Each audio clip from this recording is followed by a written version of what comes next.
Today I'm going to be reinforcing this privacy fence, which is started to blow over from the wind.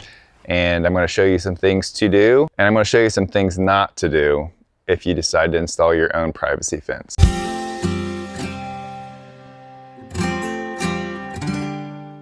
All right guys, truth be told, we put this privacy fence in almost a year ago. And when we were doing it, the priority was to get it in quick and as cheap as possible.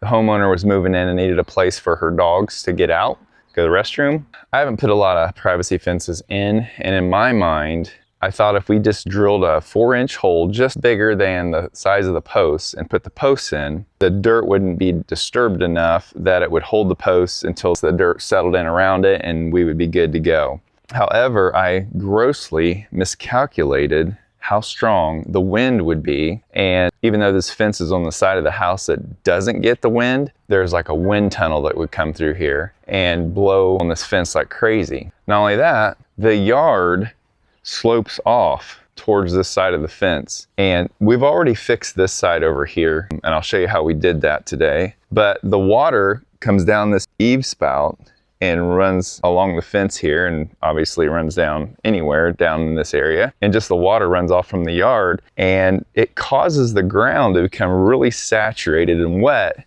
and then that combined with the wind just works that loose and it wins every time. So today we're going to take these panels back down, pull the posts out, drill a 12-inch hole. We'll put some gravel in the bottom, and then we're going to mix up 2 bags of cement per post, pour that in, and then let it cure overnight, and then come back in and install the panels.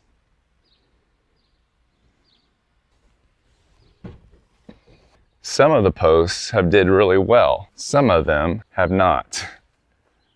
What we have to maintain is our spacing so that these panels will screw back up to the posts like they are right now. This side here did fairly well also, but we're going to go ahead and do them all so we don't have to worry about them. This seems like kind of a big deal, but it's really not that bad. The panels come off really easy, a few screws, and then the posts come out because they're not cemented in, obviously. That's a little tricky, drilling the 4-inch hole out to a 12-inch hole because it wants to wall around a little bit, but we're able to do it. So we're gonna get started on this by getting the panels down first.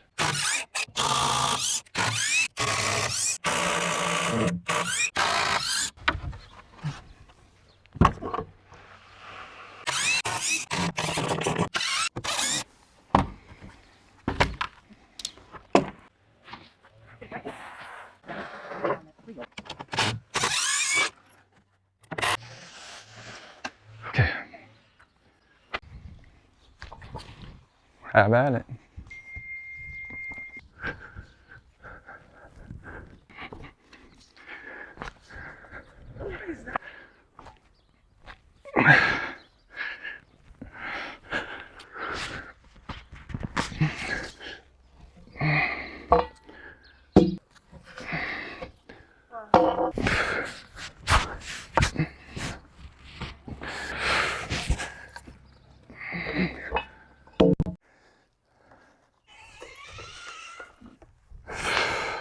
So we're going to set this corner post in cement first so we know exactly where we're going from on each corner, and we can run our line and keep everything in a straight line, because we did a pretty good job, but there's a little bit of a curve in this side here.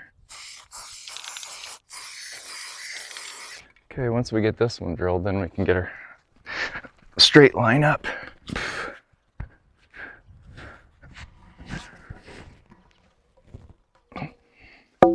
This thing has been a lifesaver.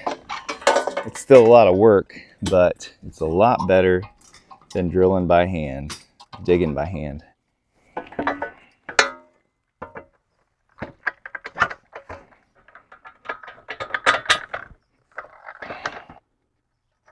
So this auger is just about 2 feet. So you want your holes to be at least 1/3 as deep as your posts. Our posts are about 8-foot posts, so we would want to be like 2.5 feet deep. I forgot my extension, so we're gonna go ahead and go with 2 feet. It should be fine. 2 to 3 feet is optimal for a post that's about 8 foot long. So we're gonna drill this hole and get this post cemented in so we can run our line to keep our other posts straight. And this thing works super well. It's a little hard starting the first time. We've also found it helps to kind of dig a circle out so that it doesn't walk all over the place. I don't need to do that yet. So I dig this circle to kind of get the auger started because it will walk all over the place. Because there's already a hole there, it makes a big difference. You kind of want it to sit down in that hole so it can't go anywhere.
We're just going to put a little bit of gravel in the bottom for drainage.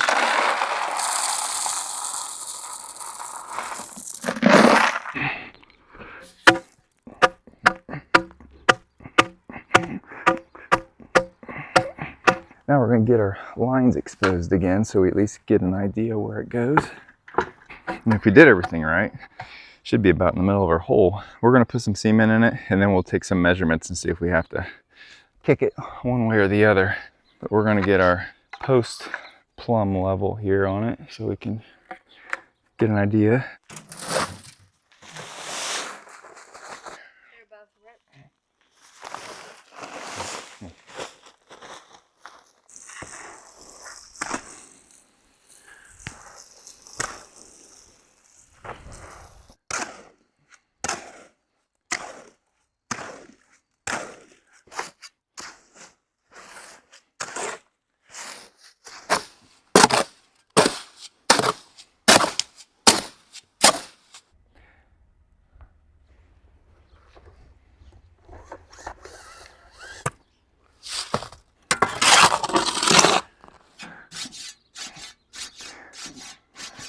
So we don't even support these, they just stay there. It's not windy today, so as long as we get this straight, it should stay there until it starts setting up.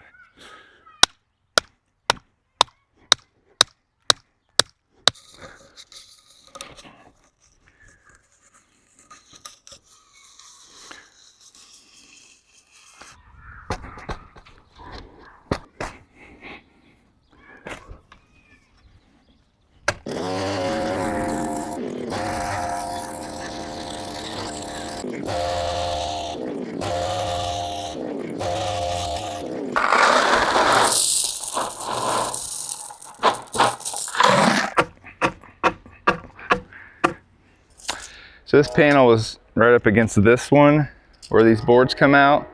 So we need a measurement from the edge of this pole to the center of that pole. So I just go over here to my panel and measure from the end of where that pole is going to be. And then here, 93 1/4. And then I'm going to subtract half a pole. In the center, we need to be 93 1/4. And so that makes us 91 1/2 at the side. Need to go this way just to fuzz. Okay, we're gonna live with that once you get it level. Okay. All right, gotta mix my cement.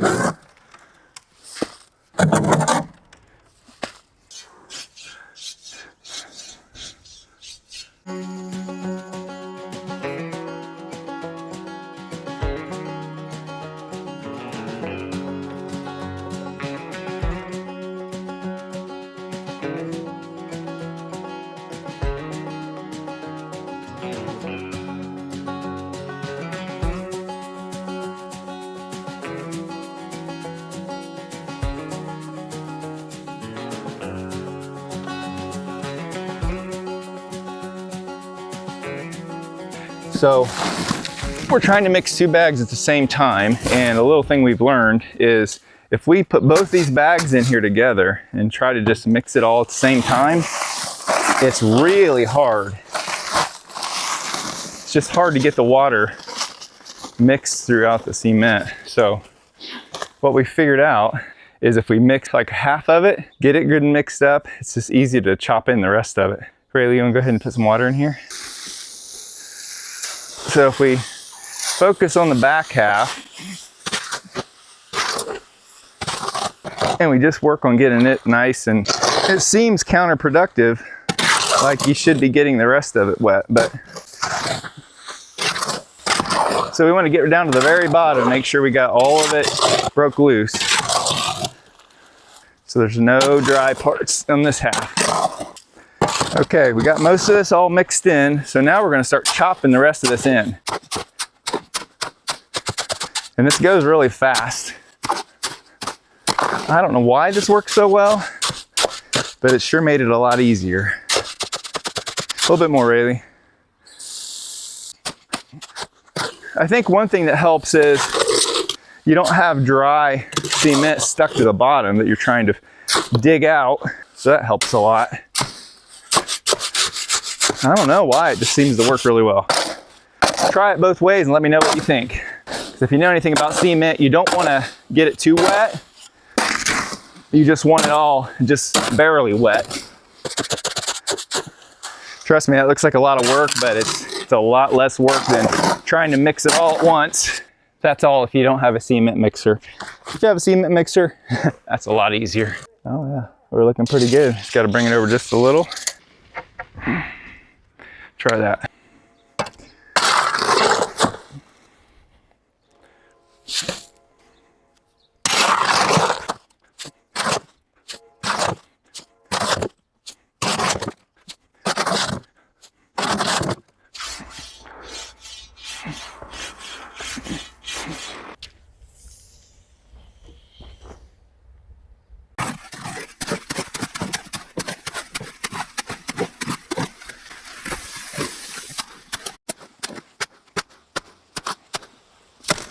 More water.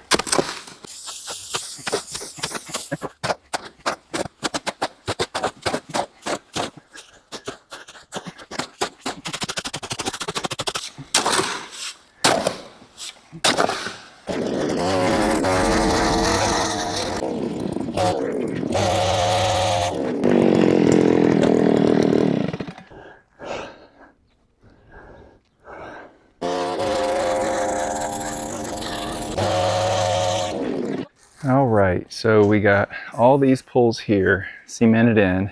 We have to let them cure overnight, and then we'll put these panels back up tomorrow. We still need to do this one, this one, and this one.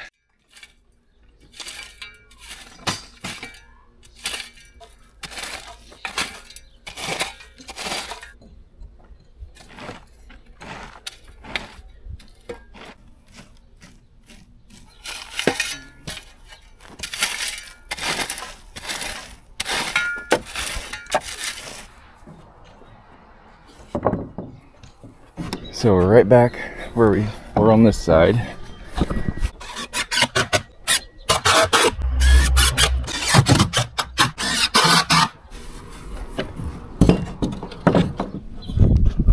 So we don't like this, so that we don't have much to screw into. We don't have much space right here for the next piece, and the pole is level, plumb, and this piece is sitting level right now. So for whatever reason, we are too long with this panel, and if we just keep trying to put panels up, it's going to probably get worse because you have a little bit of space in between the panels. It's pretty hard to always get them perfectly against.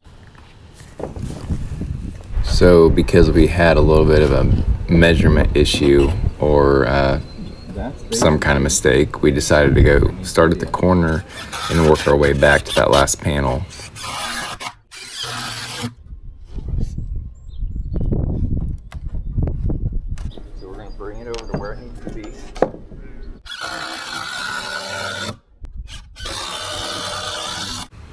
We ended up having to add an extra board, like a treated 2x4 inside this corner post to make everything work out right.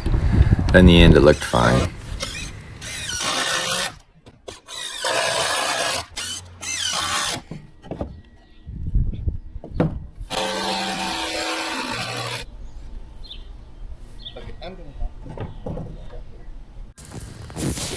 I ended up having to cut this panel because for some reason it ended up being a little bit too wide.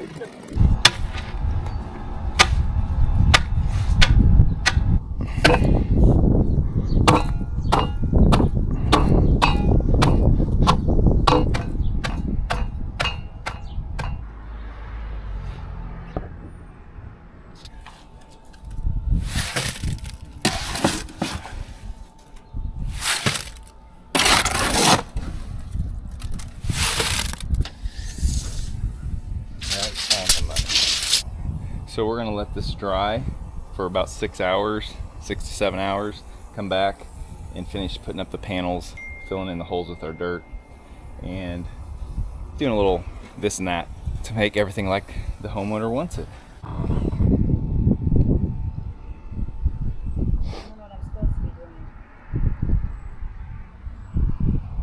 And we are finishing up this little section here of fencing this evening. Our last two posts are good and set, and we're just going to be putting up these panels.